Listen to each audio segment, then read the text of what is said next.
Hello and welcome to Mind Shifters Radio. I'm Tim Hayes. I'm your host for the first hour.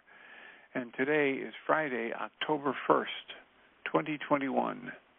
As always, we're grateful to everyone who's joining us here today, whether you're listening live or through the archives, as we spend another couple of hours teaching and supporting people in using some of the most powerful, effective, efficient, and accessible tools I've ever encountered. These tools are available absolutely free at whyagain.org. Go to that web page and click on the Start Here link in the upper left-hand corner, and it will take you to a page where you can download and read Chapter 24 of Dr. Michael Rice's book. His book is titled, Why Is This Happening to Me Again? And that chapter of that book contains a narrative description of the primary tool in this work. That tool is called the Reality Management Worksheet, sometimes called the Reality Management Wake-Up Sheet, and it's a tool I've been using to great effect for over 17 years to improve the quality of my life and most of my relationships, and to turn any negative emotional experience into part of that infallible guidance system that each one of us has been given. You can also download the actual worksheet process itself. It's a simple PDF file. Download it, print it off, and use it as often as you'd like. You can also go to your app store and type in the three words Heartland Aramaic Forgiveness. And before you're done typing the word forgiveness, you'll see the glowing heart icon. If you click on that, it'll let you download a completely free and private app that contains the Reality Management Worksheet, an abbreviated version of that worksheet process, and a copy of the Dragon Klingon game, which is a wonderful way to introduce these tools to even younger audiences. You can also download a whole host of audio files of shows just like this one where people have been stepped through that worksheet process or given powerful testimonials about how the use of these tools is improving their life. We hope you do that soon and often, and then give us a call with your comments, questions, or testimonials at 563-999-3581. If you call that number and press 1, it'll put a question mark by your phone number, and I can announce you by your area code, and we can have an interaction. We've also been doing the Course in Miracles workbook lessons this year, and today is the 274th day of the year. And today's lesson reads, Today belongs to love. Let me not fear. The commentary reads, Father, today I would let all things be as you created them and give your offspring the honor that is due his holiness, the love of brother to his brother and his friend. Through this I am redeemed. Through this as well the truth will enter where illusions once were.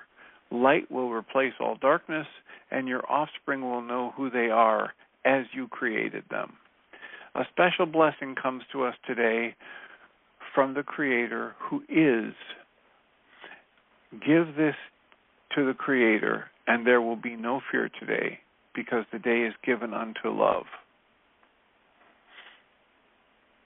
So, we're also doing the Pam Grout Course in Miracles experiment work, and that lesson 274 is titled, A Mini Lesson in Miracle Mindedness. She quotes Lemony Snicket as saying, Miracles are like pimples. Once you start looking for them, you find more than you ever dreamed. Pam writes, in the Cook Islands, a bare-chested 60-something medicine man with waist-length dreads plucked a small black rock out of the river, handed it to me, and said, put this in the north corner of your living room, and you'll become a millionaire. It turns out curing cancer with his encyclopedic knowledge of jungle botany isn't all that that medicine man knew.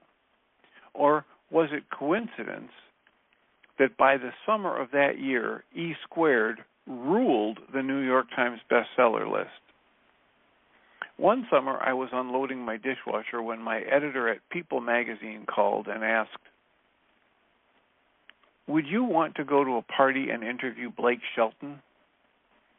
Last November, an agent from Creative Artists Agency, the Hollywood agency that represents Viola Davis and Jennifer Aniston, James Cameron, and Nicole Kidman, this person emailed me in Kansas to ask if she could represent me as a speaker.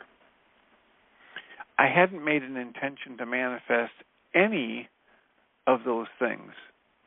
What I had done, and what I still do every day, is make the intention to erase all beliefs, thoughts, and emotions that block the power of my source, our source, capital S, source energy. Lesson 274, today belongs to love, let me not fear. This basically says that any thought that's not of love is fear. And that fear erects a solid, energetic wall that keeps cool things like abundance and partying with rock stars. Okay, so Blake Shelton really sings country, but it keeps all of that at bay. So did you get that? The universe wants all of us to have abundant lives and party, not only with rock stars, but with everyone. So that's our Course in Miracles workbook lesson for today. Today belongs to love, let me not fear. And the Course in Miracles experiment commentary from Pam Grout. And we have about 50 minutes, as usual, to have a conversation, to talk about whatever topic would be useful to you for the next 50 minutes. And today's a Friday, so we had a support group last night, and we had one other person and myself, and we watched the Guy Finley talk from Sunday where he talked about the subject of his most recent book, which is not very recent, but the title of that book is Relationship Magic. And so he was talking about the core dynamic in relationships that keeps us stuck and what it would take to get free from that. I think I mentioned this yesterday. I don't know what the prompting was for yesterday, but if you go to mindshiftersacademy.org website and go to the audio library page and scroll down, you can get access to the interview we did with Guy Finley right here on Mindshifters Radio about 1.5 years ago, or thereabouts, maybe 2.5 years ago. So, again, our call-in number is 563-999-3581. Give us a call and let us know what you would like us to discuss today, whether it's something to do with the reality management worksheet or something to do with Guy Finley or something to do with the 3 early memories of conflict worksheet or the mind goal management worksheet or the Mind Shifter targeted journaling tool, or one of the many books that we've been reading and discussing on the Mind Shifters Radio. Yesterday I was weaving back and forth between the Richard Moss book, Inside Out Healing, and some key points from the book by Alan Watts, which is titled The Book. And I think it's in the Alan Watts book that he was talking about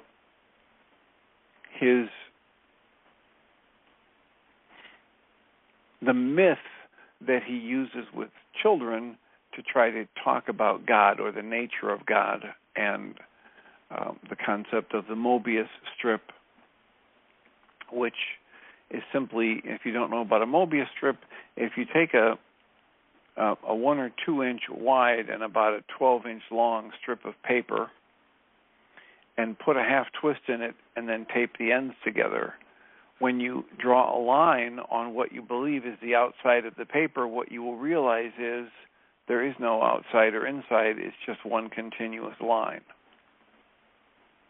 And that's the kind of imagery that Alan Watts would use to try and get people, younger people, to understand that God is everywhere and God is in everything and there is nothing that's outside of God, etc.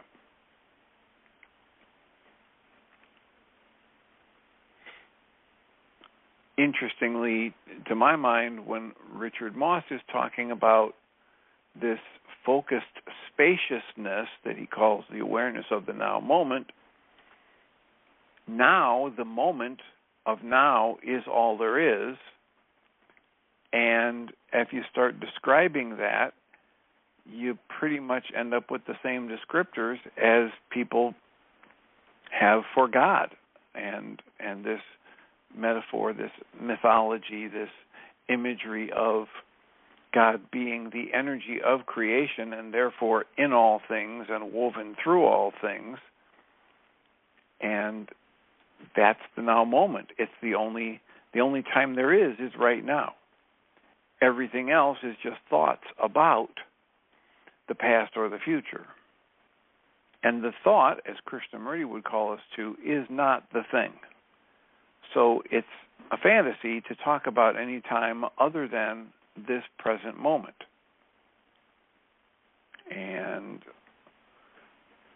with the mandala of being, the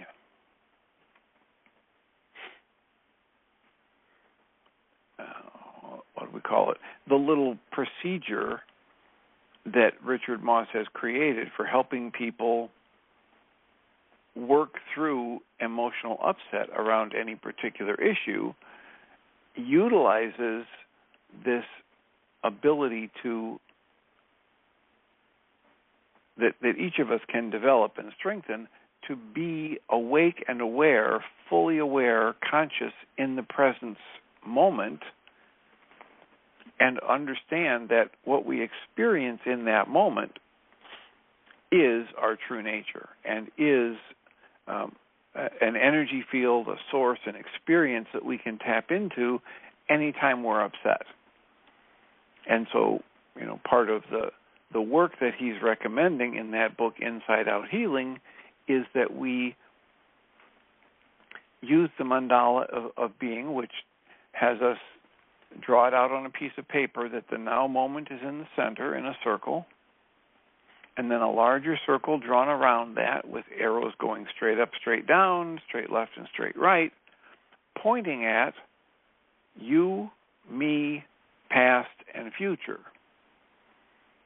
And he wants us to recognize and practice becoming more vigilantly aware of how our thoughts pull us out of the present moment. And when they do, how the thoughts are either about the past or the future, or myself as some sense of thought I've identified with, or some other person or thing as the source of my upset. And the more we can become aware of that and see it clearly, the more it loses its power over us.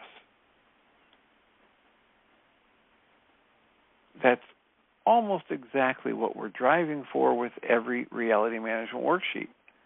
Whenever I have a negative emotional state, whenever I have a recurring negative thought, I can pick up a reality management worksheet and read how this observation is that my essential nature, my very human life, is this energy of creation, expressing in form, some call it love, that I am a part of the world and the world is a part of me. And the point of the wake-up sheet is to remove anything that would block me from instantly and easily being in conscious awareness of my true nature. And so the first 3 steps of the worksheet have me map out what it is I'm doing with my own thought process, which literally creates the negative emotion that I say I don't want to feel, or that I say, is unjustified, or perhaps I'm in the pattern of justifying my negative emotions. But after I step through the first 3 steps of the worksheet, and get very clear about exactly what I'm doing with my conscious mind to create this upset and rationalize it, and what my mind is telling me needs to happen in somebody else or in the world around me or inside myself before that negative emotion can go away, then I cancel all of that and I rely on something other than the conscious logical mind, other than the rationalizations, other than the family and cultural conditioning, which has me arguing for my anger and pain and sadness and fear, and arguing about how it's justified that I'm experiencing that emotion. And as I cancel that, cancel the goal, cancel all of the thought processes, I create this space where something else can arise.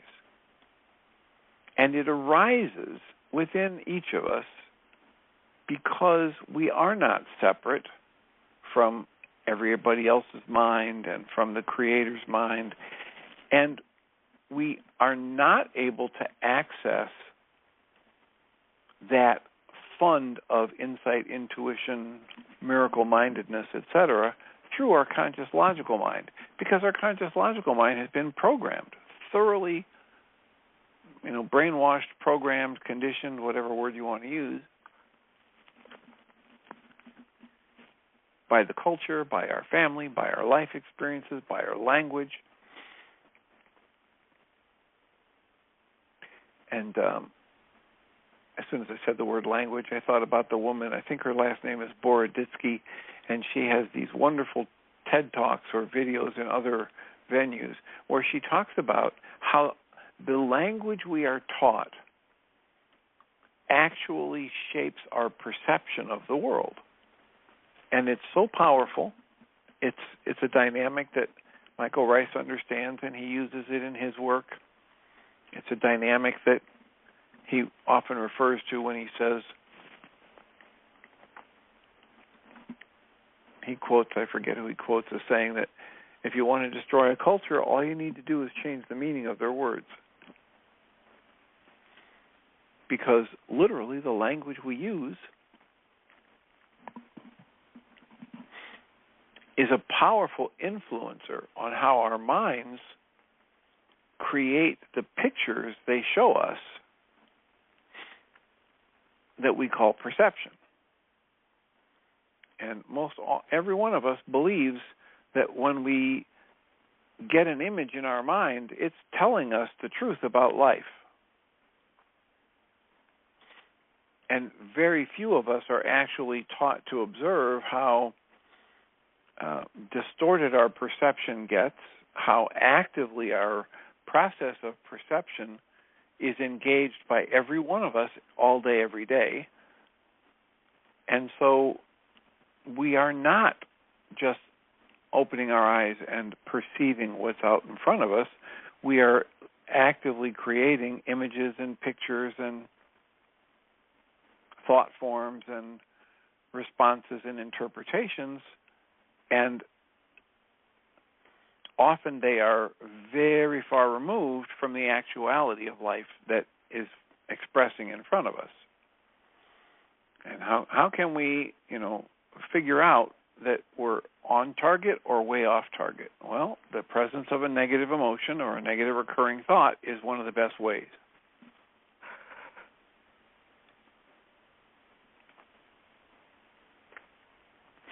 And if I can marshal my resources to train myself to monitor my internal experience for the earliest possible warning that there's a negative thought, recurring negative thought, or a negative emotional state in me, then I can use tools like the ones made available at whyagain.org to get clear about how I'm engaging my thought process in a way that's counterproductive, in a way that David Bohm would call sustained incoherence, in a way that Richard Moss would say is pulling me out of the present moment, the now, and moving me into a thought pattern or identification with a thought pattern that's focused on myself or somebody else or the past or the future, And when we have somebody like Richard Moss saying, identification with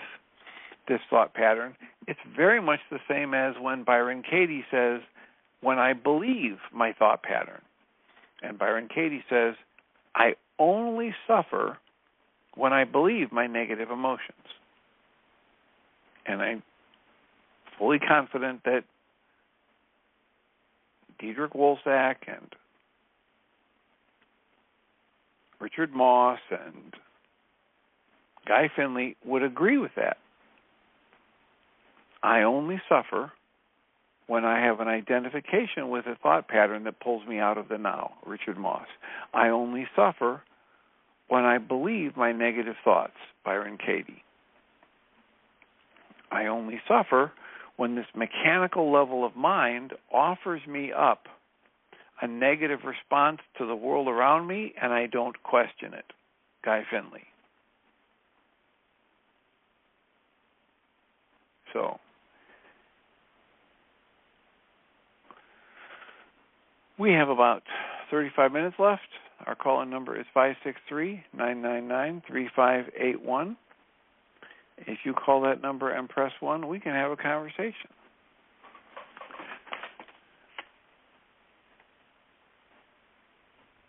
I believe this is Susan. We haven't heard from you in a while. How are you? Things are wild. How are you, Dr. Tim? I'm doing well, thanks. What's up? Good.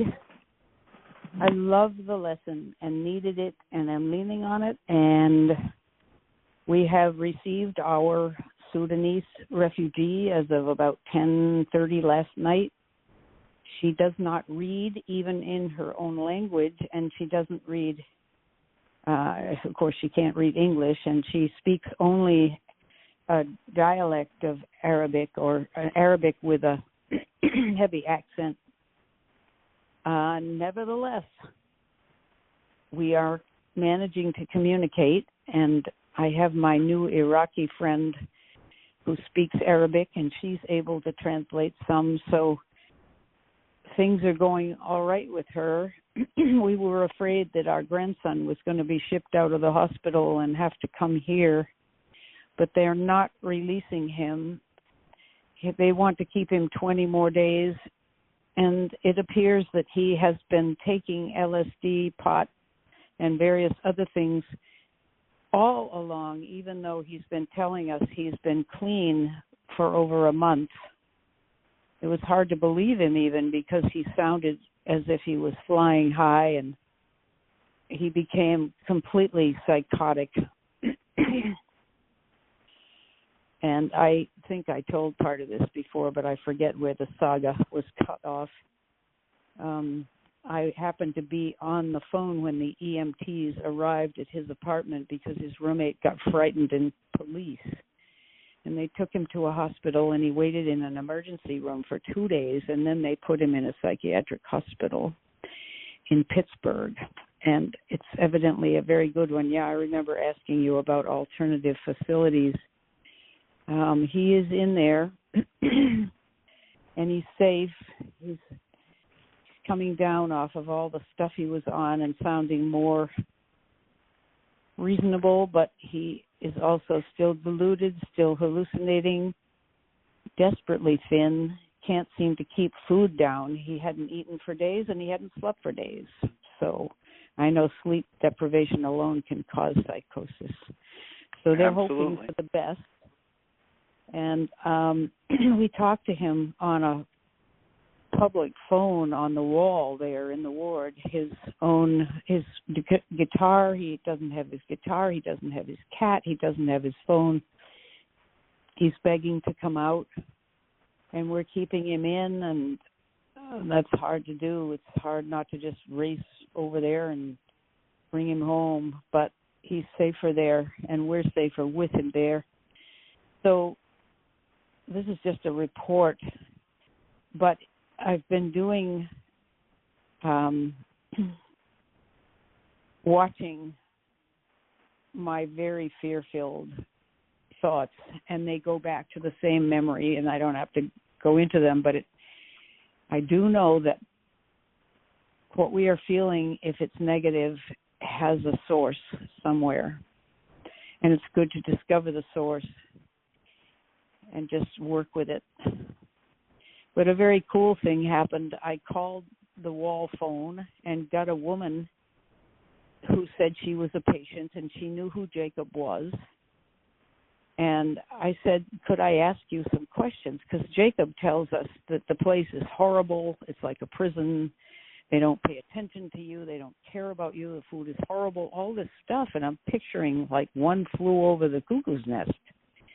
And I said, what is it like there? And she said, oh, it's lovely. It's the 13th floor, and it's the only one that hasn't been renovated to some modern, sterile thing. It's very warm, and the nurses are wonderful and kind. It's quiet. They have art projects, and they have little musician concerts coming and going, and you can take yoga. And I'm thinking, this is like two different environments. And I asked her if she knew who Jacob was, and she said, yes, I've been sitting with him, and he seems better day by day. And I noticed he ate some food, and he kept it down, and I noticed he went out and was talking to another patient in an atrium where there are huge windows. And I said, would you mind if I could just check in with you now and again? Because he doesn't tell me these things. And she said, I would love it, but I have one favor to ask. She said, would you pray for me? And I said, of course. And she gave me her name. And I was thinking she'd be a great candidate for the worksheets. I didn't get into it, but I hope to have the opportunity. I asked her why she was in, and she said, I checked myself in because I was just so desperately anxious and depressed. And I've been that way before, and I'm older, and so I just figured it was the wise thing to do. She seemed perfectly healthy to me, and this is a sweet story. And so we've got the prayer chains at my parish and my daughter's parish, and I'm going to ask you her name is Libby, if those of you who are listening might be interested in adding her to your prayers. To what it shows me is the kindness of the universe, even when things seem to be falling apart. It's like what you said, Dr. Tim. There's more good happening than bad, and the light can shine through the cracks. Yeah. Right. In every moment, there's billions of times more good things going on than there are bad. And those ideas have been very helpful. So that's pretty much the report. He has Jacob, my grandson, who also needs prayers, and his name is Jacob. His cat is with his former roommate, and the roommate has agreed to take care of the cat till we can go to Pittsburgh and pick up the cat and all his stuff. We're ending the lease in his apartment. We're taking him out of school. The whole shebang. It's a complete upheaval for him, but I'm hoping it's the beginning of getting a hold of what's happening to him and getting him well. So that's the report, and that's where we've been all these days, is on the phone constantly with social workers and stuff like that. Well, I'm glad to hear that he's in a good place and safe, and that you're able to move forward with your new house guest. Is there any idea about how long your guest will be with you? They want to find her a place to live, but Allentown is a very hard place to find housing. What housing is available is very expensive, and even then there are long waiting lists. I'm not sure why, but all of us who work at our refugee community center are being asked to take people into our homes.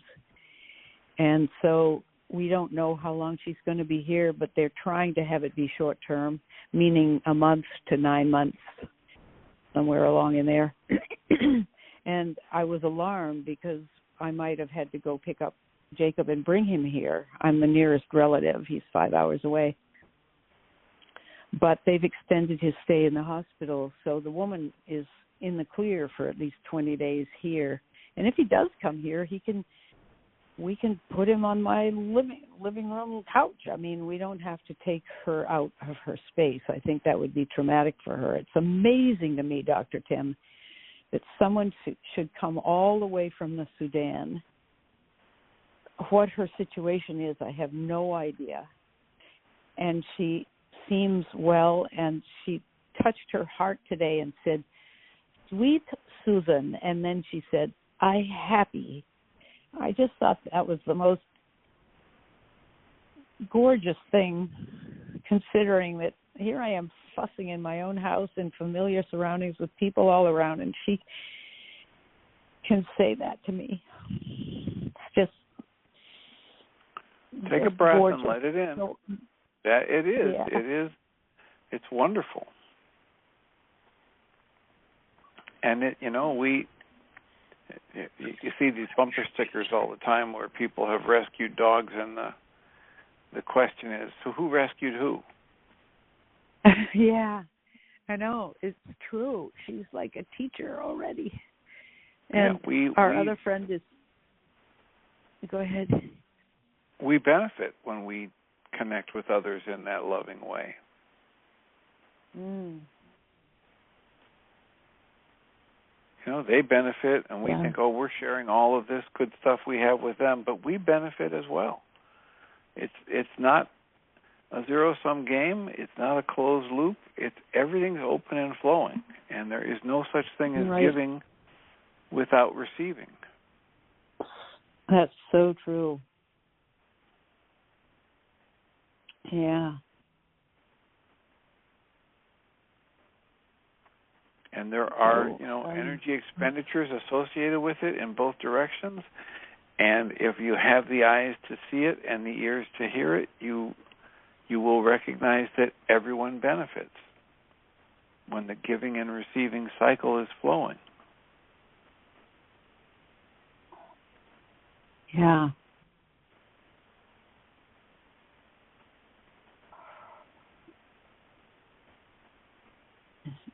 So I don't know what else to say except that my Iraqi friend showed up at the perfect time and is riding my old bike all over the place because I'm not riding a bike anymore. And she could use it, and she's too far away to get anywhere without a long, long walk, and she has no car, and she's so happy to have the bike. 2 other people on Facebook have offered bikes free for the boys, her 2 sons. These are being dropped off tomorrow and the next day, so the boys are going to have bikes. And a really fun thing happened with her. She came to my house, so I went and got her and brought her to my house and had her write down all the things that I wanted to tell the woman from the Sudan when she got here. And I asked her if she would write them in Arabic and I could put it on a table. Of course, the woman can't read, so that's moot. But I took her around, and it took us about a half an hour. And when she was finished, she said, "I notice your basement is still, do you want me to clean it?" And I had been cleaning it, and I was planning to clean it some more. And she said, "You want me to do it?" And I said, "Only if I can pay you." And she said, "Oh, no. Now, everybody listening, this is a custom with many countries. Anything offered is refused 1, 2, or 3 times, just to be polite and not appear greedy. And by the 4th time, they believe you and they'll accept." And I had just read that. So I said, "No, I'm going to pay you or you can't clean. It's a deal." I had to say that several times. Then she said, "All right." And she had told me she was just penniless and wondering how she was going to manage and didn't have a job. And so she cleaned the basement, and she was a whirlwind and thorough. And then she came up to the 1st floor and said, "How about this floor?" And I said, "Go for it." I had my whole 1st and 2nd floor she's coming tomorrow to do. And so she has a little job with us to tide her over till she gets a job. Boy, is that a I scratch your back, you scratch mine situation. I hate cleaning my house, and my bar is very low for keeping a clean house. So it's okay, but she's much more thorough. And she said, I love cleaning. And I'm saying, oh, my God, you're on. And then one of the women who donated a bicycle is from Pakistan. And she said, how about you come over and the Iraqi woman come over and the Sudanese woman come over, and we can translate for each other and we can be friends and form a little community. Now, is that gorgeous, Dr. Tim? Oh. That's lovely. Yeah. That is wonderful. So I'm thinking about this memory. I have a recurring memory. It was like the scariest time in my whole life. There are two of them. One waiting for my mother who had run away when I was about 7 or 8, and one when my mother took an overdose and we witnessed her falling apart. I was 9 then. Those are the two things that I think have stuck at the bottom of my well, that have told me that life is dangerous and you have to play it safe and you have to work very hard to not hurt yourself or do anything wild. Like I wouldn't dream of smoking pot or taking LSD or a mushroom or smoke a cigarette, partly just because I don't know if I would live through it. I think my brain would blow up or something. So life is dangerous. Life isn't safe. Things aren't safe. This has been a theme and the cause of the root of anxiety my whole life. And here are these people who are just blooming, having gone through such trauma. So it's just a learning experience, big time. Yeah, and it's lovely that you can have some learning experience with them, and that doesn't really replace you doing your work around those traumatic memories. No, it doesn't. And identifying the false beliefs that right. you generated and downloaded during that time and dismantling them. Yeah. It takes repetition, though. This is like a rubber band. It just pops right back. If I'm not careful, any bad feeling comes from that. Just about any bad feeling originates with that. That's one of your 77 times 70 worksheet issues, where 7 is the number of completion. And when you add a 0 to a number, it means infinity. So it simply means on that set of issues or anything related to it, you're going to need to do an infinite number of processes to dismantle it until it's complete. Mhm. Yeah. Ongoing, yep. But even now, Dr. Tim, with all of this stress, I wouldn't have been able to do nearly as well. And I don't think Tim Bingham would have either if it hadn't been for you and Michael's mentoring us for so long, getting us to use the tools. I feel as if we were in rough waters, but there's no leak in the boat. Good. Well, what you're really saying there is you wouldn't be where you are if you hadn't chosen to use the tools. Right. So congratulations Definitely. for choosing to use the tools.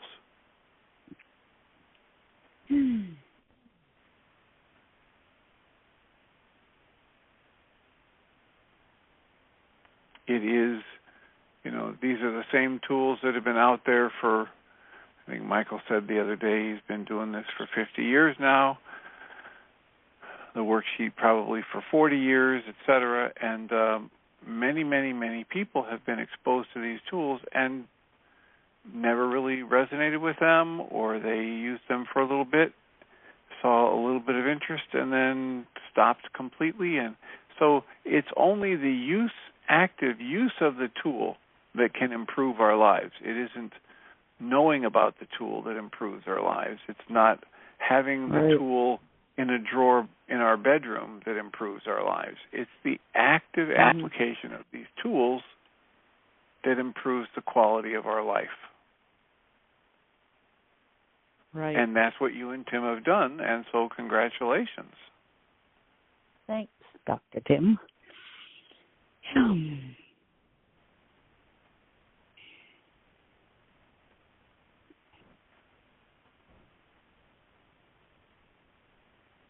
And with Pam Grout, she has total authority in my mind because she lost a daughter, which is, to my mind, the worst thing that can happen to a person who has a child. And she writes what she writes. So that just adds tremendous weight and credibility to all of this and what she writes.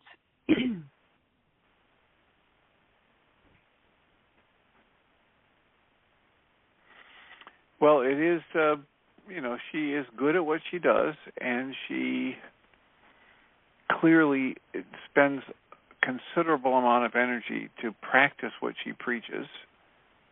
And I know, she says, whenever I do this. Yeah, right. She is very open about her foibles. I love that, too. That's sort of what you do. I mean, you'll do a worksheet on the phone, on the radio show. She says, whenever I do this, or whenever I'm thinking that, or my collywobbles show up, she isn't saying they're not around. They're around. That, too, is helpful for people who have their own pile of collywobbles. Which is every person. Yeah, I guess so. Yeah, right. Just a general reminder, it's every person, yeah. Mm-hmm. There is no one who doesn't. Yeah. No matter how much certain other people might want to put them on a pedestal, everybody has their, what do you call it, collywobbles? Yeah. My father-in-law used to call them Katzenjammers. I think that means in German, pajamas of the cat. Go figure. Yeah. Yeah. I think it was the Katzenjammer kids is a phrase I remember from somewhere from my youth. Yeah, I do too, now that you mention it. Yeah. And that I always thought that was, kids that were out always getting into mischief or adventures of some form or another. Right. But you never know. Maybe it is, maybe it isn't. Maybe that's just a little distortion in a memory field for me. I did want to remind everybody, as long as you're on, and remind you that coming up a week from today begins the Integrative Mental Health Summit. And it's fascinating that I've gotten so little response to this, but we're putting it out before and after our podcasts, a little advertisement for it. Mm-hmm. I've mentioned it almost daily on the internet show that this is happening. It's a virtual event. Anywhere you have internet access, you can get access to it. You can go to integrativementalhealthsummit.org, and there's a way to sign up for it so you can attend it live for $25 minimum. And I've said it multiple times, if you don't have that $25 but you'd like to get access to it, or you know somebody that would, send me an email at tjh@mindshifters-academy.org, and I'll make sure you get access to it. It runs That's great. the 8th through the 10th, and somewhere on the 9th in the afternoon I will be participating in a panel on the topic of trauma. And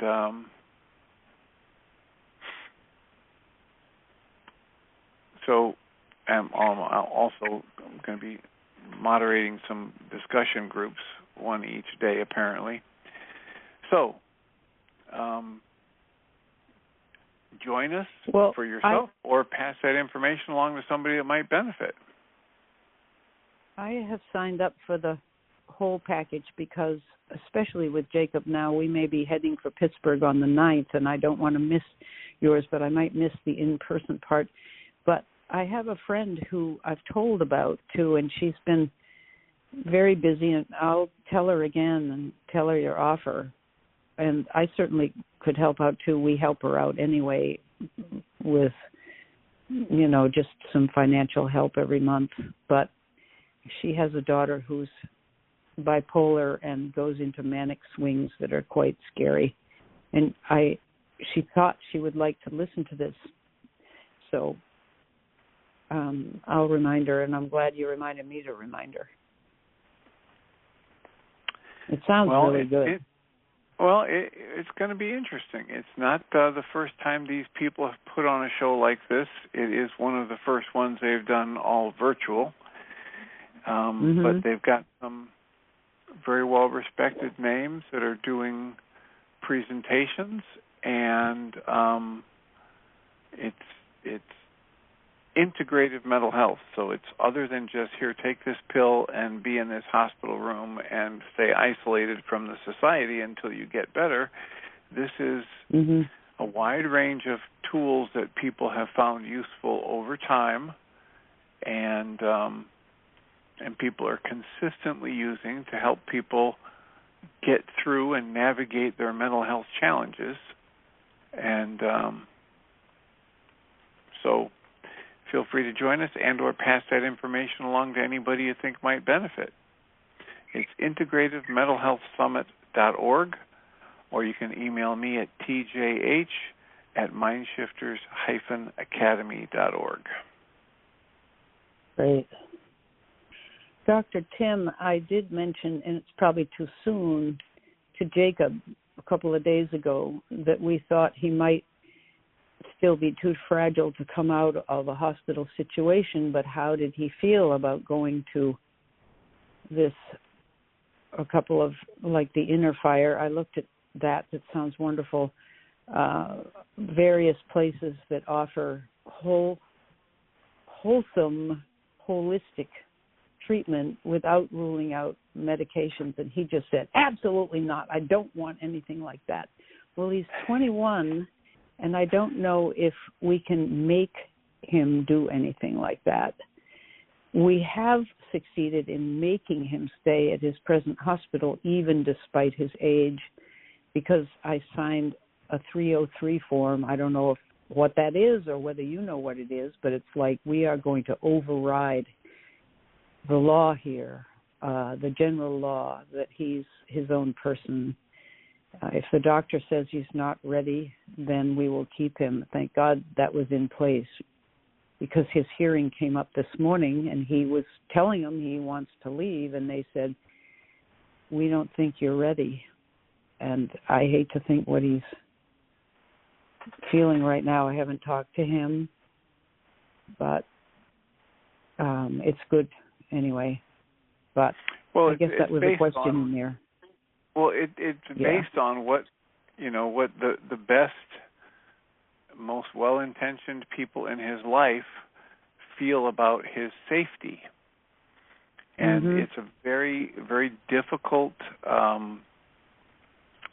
path to walk with some people, because if it's just the traditional allopathic or conventional allopathic medical model, there are times when the hospitals just want to keep people sedated so that they're easier to deal with, and it isn't really in the patient's best interest. But in a situation like this, you have family, you have friends, you have his roommate monitoring his speech and his behavior and making the determination that he's not safe. And so, if you keep people safe, then there's always good options. But, safety first, safety first, safety first. And I've been, at this, dealing with individuals and families going through this kind of thing for 47 years now, and people can get as angry as they want and think it's anger at me, as long as I'm doing the best I know how to help keep them safe and give them viable options for moving forward in a healthy way. Right. And especially when you have the bloodline relationship, that's not going to disintegrate if you're just doing what you think is best for them. They will have negative reactions at times, and that's okay. Yeah. But it'll sort itself out when you're doing it because it's the best you know how to help keep them safe and give them good tools for improving their life. Yeah, I believe that. And so far it's been okay. I haven't minded being tough because it seems like that's a secondary thing to keeping him safe. Well, that's the model that's been most effective for me over the years. Good. So people can send loving thoughts and prayers to you and your family and the other people that you've mentioned who are very deserving as well, and for you and your husband as you extend your hospitality to the Sudanese woman. And I look forward to hearing how that's blessing everyone as you move forward with that. Right. Blessings are abounding.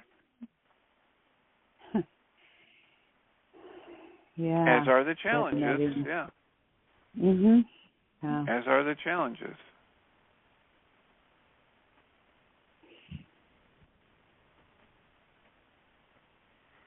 And did you hear any of the presentation I was doing about the Richard Moss work and the mandala of being, and I did. Focused you on mean the present just this morning? moment. And yeah, yesterday. I didn't. I don't know if you were on and yesterday. I wasn't. We were. Yesterday I was doing some more of the presentation, so that I was actually reading some segments of the book where he was stepping somebody through the actual use of that mandala of being as a tool for working through his issues. And his issues are just a little thing. He's got metastatic cancer all through his body, and and his wife, a little thing, right? Yeah, just a little thing. Yeah. And his wife is searching all over the world for treatments for him, and he's getting more and more resentful as she's, aggressively looking that he should go to China and he should go to Mexico and he should go to the moon and get treatments, and so it's a powerful system, just like the reality management worksheet, and just like Diedrich Wolzak's work and Byron Katie's work. Every good, powerful tool can be applied to the little things and the great big things, like I may be dying of cancer, and what are the emotions that I'm generating around that?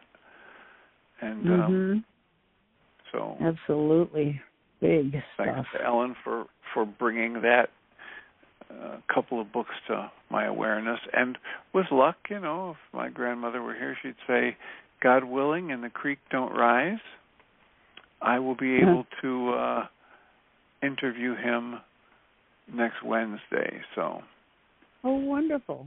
Great. We'll have the Richard Moss interview. Wonderful. And if it works well and if it fits, we'll share it on the Mind Shifter radio program, as That's well great. as the On Your Mind. Great. So there's a reminder to plug. If you've got a book, if you've got an author, if you've got a favorite podcast you listen to, or a spiritual instructor that has changed your life and you think it would be beneficial for this audience, let us know. Give us a call at 563-999-3581, or send me an email at tjh@mindshifters-academy.org, and recommend the book, the author, the speaker, the teacher, and help us further this exposure and expansion of these powerful tools, and raise awareness for your favorite instructor.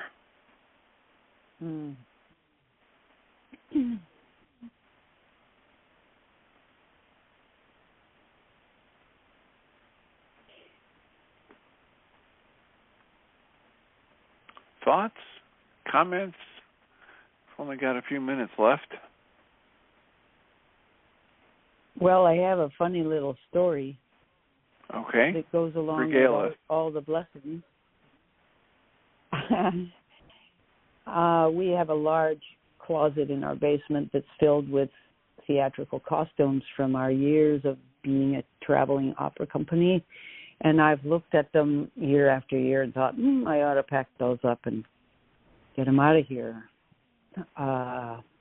Suddenly this woman is moving in and she needs a closet. So I'm down there starting to make a pile, and it occurs to me that I don't have to carry these upstairs and try to sell them somewhere. So I went on Craigslist and put a free stuff ad. Boy, is that the best thing. I said, theatrical costumes, Shakespearean and liturgical, biblical type costumes. I was deluged with responses, but the most interesting one was a couple of guys in Lancaster, Pennsylvania, running a nonprofit theater company, and they said their expenses are just out the roof. Could they drive up and have a look? They hopped in a van, showed up, big strapping guys, went downstairs, looked at it and said, "Oh my God, how much can we take?" And I said, "All of it." And they took all of it. One trip to the truck after another, up and down, and they left. They said, "This is just like a miracle to us." Isn't that the coolest thing? It is. It's wonderful. It is a miracle. Life is that miracle. Yeah. Well, you are definitely a multiplier of the miracles and blessings on you and those that you're touching. And thank you for the call and helping us refocus on how every time there's a little glitch in the system, if you shift your focus and look for the blessing, it's always going to be there. Yeah. It's a good habit to develop. It's so benefited me tremendously. So I will mute you so you can listen to the second half of the show, and I will remind us all that we come from love. We're made of this stuff we call love. We actually are love, and everything else is false. And I will welcome Jeannie Rice. Thank you, Dr. Tim. Appreciate you.